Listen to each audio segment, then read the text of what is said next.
Asini rohama dihamu doh dami nasihat Tuhan di bata mata doh sihat Tuhan Yesus Kristus Tuhan tay. Amin. Shalom Bapak Ibu Saudara-saudara, selamat pagi. Salam jumpa kembali di awal minggu ini. Kiranya tetap senantiasa dalam penyertaan kasih setia Tuhan, tetap semangat Bapak Ibu kawan-kawan, dan juga jangan lupa stay prokes dalam menjalankan aktivitas kita. Pandemi belum berakhir. Mari kita mendengarkan, membaca, merenungkan firman Tuhan untuk kita. Lukas 5 ayat 5. Gabinin nasi Simon mamangalusi. Guru, mani pak sabor nginod dohu halu jauh kami. Suarong dako. Alai mangasahuk kadami olo doa sumapak. Simon menjawab, Guru, telah sepanjang malam kami bekerja keras dan kami tidak menangkap apa-apa. Tapi karena engkau menyuruhnya, aku akan menebarkan jala juga. Demikian firman Tuhan Bapak Ibu Saudara. Baik saya, Amanginang kawan-kawan mungkin pernah merasakan apa yang dialami oleh Simon dan kawan-kawan.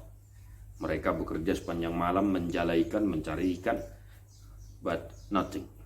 Tidak ada yang dapat. Ya. Sekali lagi, Bapak Ibu, kawan-kawan, baik saya pernah merasakan hal yang sama. Oleh karena itu kita berterima kasih kepada Tuhan. Hari ini kita diingatkan oleh firman ini. Apa yang bisa kita renungkan, gumuli dari teks ini Bapak Ibu Saudara. Yang pertama, ya, senantiasa minta petunjuk kepada Tuhan dalam menjalankan kegiatan aktivitas kita. Jangan lupa minta petunjuk, mohon tuntunan Tuhan dalam menjalani aktivitas kita satu hari, di kantor, di pasar, dimanapun. Ya. Mari kita senantiasa meminta tuntunan Tuhan dalam menjalani aktivitas kita, agar pekerjaan kita senantiasa menghasilkan sesuatu yang boleh kita nikmati dan syukuri. Ya, Bapak Ibu Saudara. Yang kedua, kawan-kawan, ya, mau disuruh. Ini dia. Ya. Unakolan olo, cuci piringi, anuin olo, ala jadi handphone.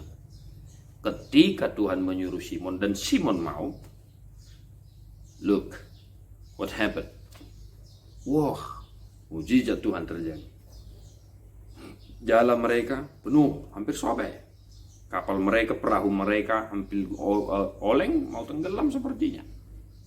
Dan ketika Tuhan menyuruh kita menjalankan perintahnya, pun melakukan aktivitas kita, maka lakukanlah segera. Jangan menunggu lagi. Begitu diperintah, eksekusi. Yang ketiga, jangan patah semangat. Kegagalan itu hal yang biasa. Tapi kesuksesan itu hal yang luar biasa. Ya, kegagalan itu hal yang biasa. Dari kegagalan kita memperoleh pengetahuan, pengalaman yang begitu baik, yang mampu menuntun kita. Simon tidak putus asa. Ketika disuruh, dia mau. Maka jangan putus asa. Jikapun pekerjaanmu hari ini, cita-citamu hari ini tidak tercapai, jangan putus asa. Mohon petunjuk kepada Tuhan. Yang terakhir, bekerjalah dengan mengandalkan nama Tuhan, Bapak Ibu Saudara-saudara. Kita kerjakan bagian kita, dan biarkan Tuhan yang mengerjakan bagian. Jangan atur-atur Tuhanmu dalam mengerjakan pekerjaannya. Kerjakan bagianmu, serahkan sisanya kepada Tuhan. Apa itu? Bagiannya. Biar Tuhan yang menyempurnakan. Biar Tuhan yang senantiasa memberikan kebahagiaan. Tuhan Yesus kiranya menyertai, menolong, dan membimbing saudara-saudara dalam menjalankan aktivitas kita satu hari. Jangan lupa, andalkan Tuhan dalam kehidupan. Menutup renungan ini, mari kita mengimani, mengaminkan buku Indjil nomor 66 ayat 1 dan 3.